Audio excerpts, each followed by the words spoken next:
Howdy y'all, welcome back to Black Sheep Meadow. This week's discussion is going to be the topic of water on the homestead. Alright, so I wanted to get y'all out of the wind for a little bit while we can talk about water on the homestead. I'd also like to start with, today's video is going to end with 2 questions for you. So anyways, water on the homestead. This past year of 2022, we went through something like 120 days of no measurable rainfall here at the homestead. And even though we have a water well, our water well is a little over 200 foot deep as far as where the pump's located in the ground.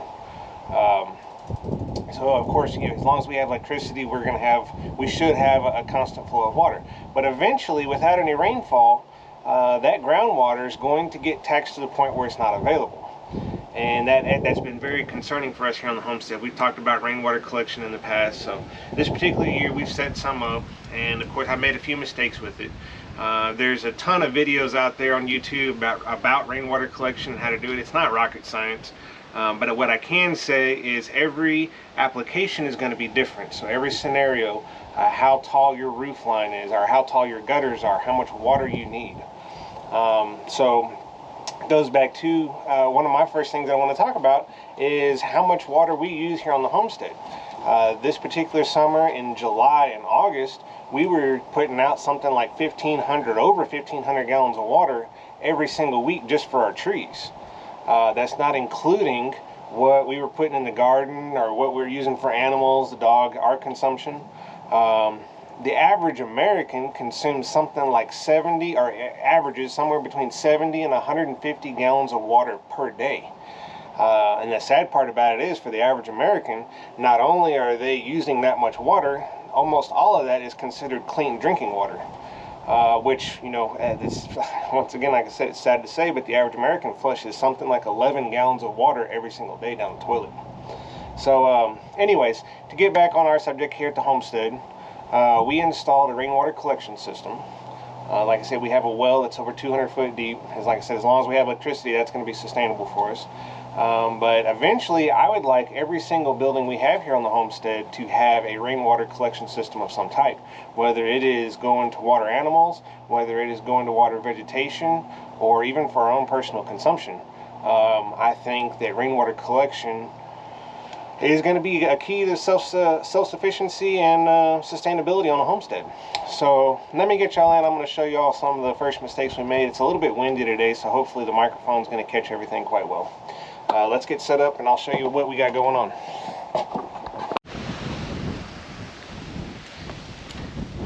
Alright, so hopefully y'all can bear in there with me. It's a little windy today, so hopefully the audio will actually turn out like it should.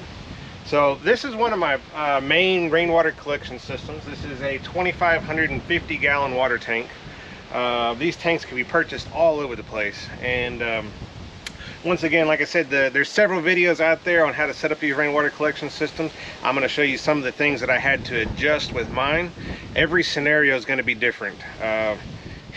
There's some rainwater collection systems out there that I've seen in other YouTube videos that it's like absolutely no.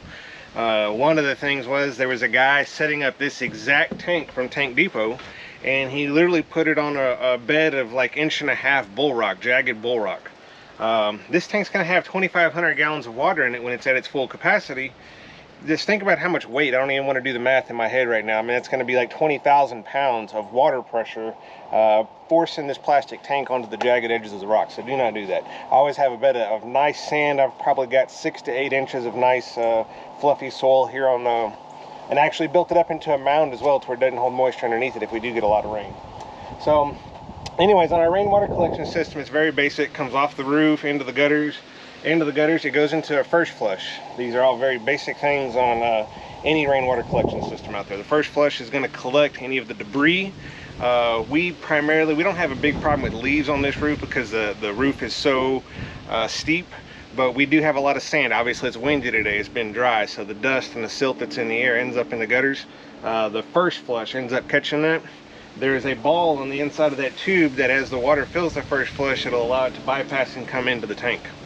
Now, one of the things that I did on this tank, this is still a work in progress. Obviously, it's collecting rainwater currently, but we are not drinking any of the rainwater in it. I wanted to have a few rains and get it flushed, actually inside the tank flushed out adequately where I felt comfortable with it, as well as I'm going to have a water sample taken and tested as far as I want to make sure there's nothing of the toxins of the plastic bleeding off into the water that we're actually drinking.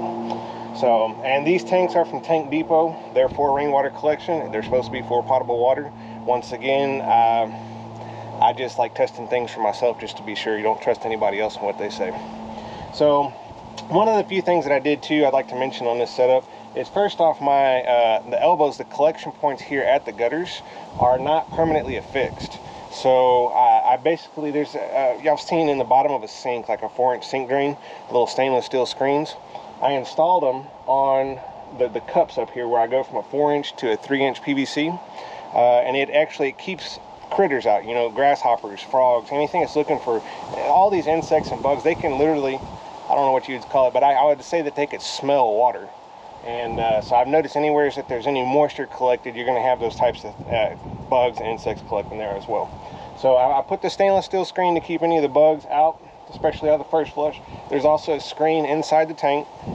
The first flush comes down, and okay, so you know, whenever you get a rain, a lot of times it'll be like sometimes you'll just get a mist, you know, where you don't have any substantial measured rain in the rain gauge. But that being said, we're starting to collect in our first flush system. And our first flush system is approximately, I'm guesstimating as far as pipe diameter and the length, we're going to be right at 18 gallons of fresh water in our first flush before we ever even start dumping into our tank. Well, I wanted to collect a lot of that, especially if we don't have a very substantial rain and we still need water for the garden plants and whatnot. So I put our first flush, I don't know if you see it down here at the bottom. Let me get y'all in. You can see the first flush down here at the bottom. I've got actually a water can down here at the bottom for the garden. So even like the dew in the mornings, when the dew in the mornings drips off the roof, it'll go into the first flush, and the first flush has a little orifice at the bottom of it that basically resets the first flush in between rains. And so I'm collecting that water into our bucket to disperse on the garden as well. Using every bit of that water. Like I said, just think about how many gallons of water we waste every single day as a society that just takes things for granted. So let me get y'all in. Also, I wanted to point out too, if you notice my drain valve on the tank, Amber thought I was crazy when I did this, but I did it on purpose. The valve on the bottom of the tank, where y'all have seen in other videos where I have the 250 gallon tank in the bed of the truck for irrigation, I wanted this valve facing the house because the outside of the tank is a high traffic area where, like myself or the dogs or whatever else comes through here, I did not want that valve in a place where it could get snagged, ran over, or any of that. So off of that valve, I just hook up a 90, hook it up to the pump in my truck, and fill the tank in the bed of my truck up right here. Once again, it's sandwiched in between the tank and the house, so I don't have any worries about someone accidentally coming along, snagging it, and ripping the bottom of the tank apart. Alright, so we got up on a ladder. I want to show y'all some of the things that I did on my particular system that I think is going to aid us in the future. You can see here I've still got my piping on some temporary straps because I've been working on the angles. I started this project maybe 6 months ago, but like I said, we haven't had any rain in over 4 months, so I haven't been able to perfect it without the adequate rainfall. But one of the things that I found very helpful is here at the actual collection, off the roof, which you can see here, it's very steep going into our gutter system. They make some foam that goes in the gutters, but I found that the particular foam that the gutter shields are made out of is not exactly healthy as far as contaminants getting bled into the water, which eventually we would like to drink this water, so I didn't want to go that route. So my fix for that is in the pipes here at the collector underneath the gutter is I put see if y'all can see this. This is a 4-inch collector to a 3-inch elbow, and on this collector we just put, you can actually see there's some grass in it, but this is just a sink drain, a screen for the sink in your kitchen, and it fits very nicely here from the 4-inch to the 3-inch collector. Once again, I did not glue any of my elbows on. All the elbows are not glued because I want to be able to take these down and clean them periodically. So they just sit there just like that. Eventually I'm going to run, everywhere there's a stud on the house, I'm going to run a stainless steel strap over the pipe to secure the pipes. I had some issue with, actually I built a box for our AC lines going into the upstairs. We'll go over that in a different video probably. I'm going to get y'all down here right quick. Let's see if I can get y'all. Right here, this is where it goes into the pipes, goes down into the first flush. First flush goes down to our garden pail. And of course, it's got an orifice down there that slowly resets the first flush every single time it rains. It comes into the tank. Once again, from the first flush, the diverter here, I did not glue any of these pipes. So, move that out the way. And you can see on the lid, we've got another screen, and you can see the screen. I don't want it echoing for the video. The screen has actually got just a little bit of fine debris in here, so it's doing its job. I'm actually just going to pick that up out of it for the time being. So,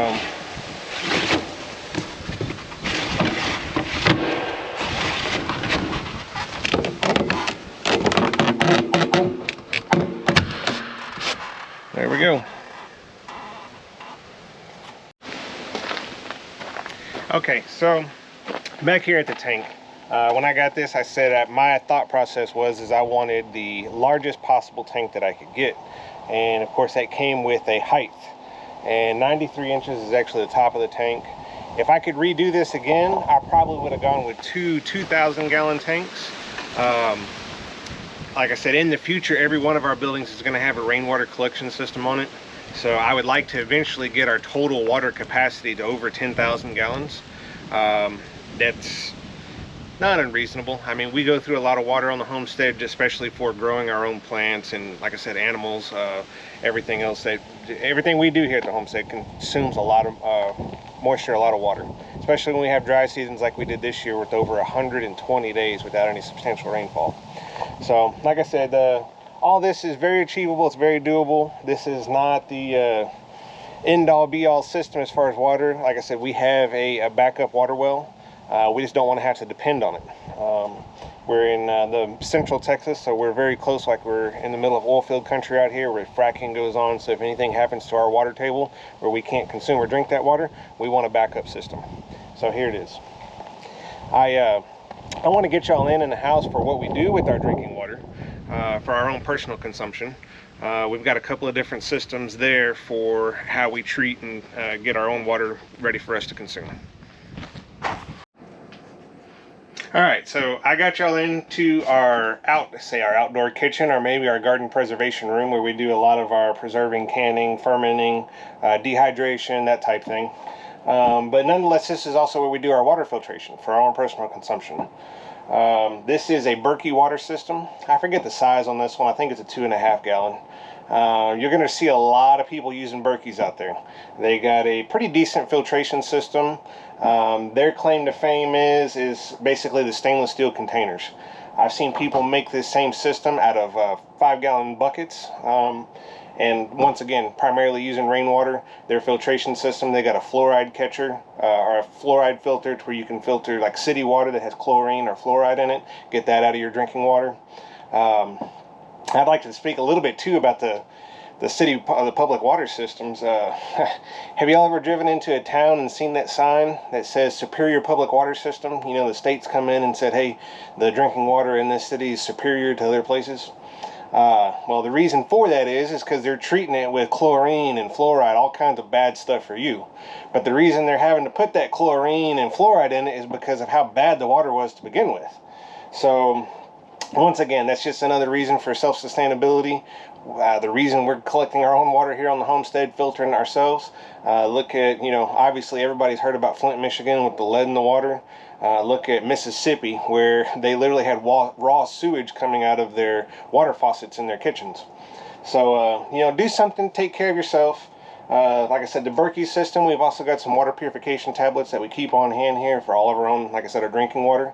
I find the Berkey, even if we were to buy water in the store, the Berkey takes care of everything. It makes our water very consistent. So we have no issues with all of our drinking water. Got a constant, steady supply. I encourage you to do the same.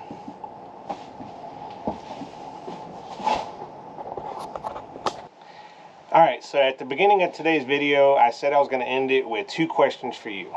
And those questions are, what's in your water and where does your water come from? Guys, if y'all like what we're doing out here, leave us a like, subscribe, ring the bell.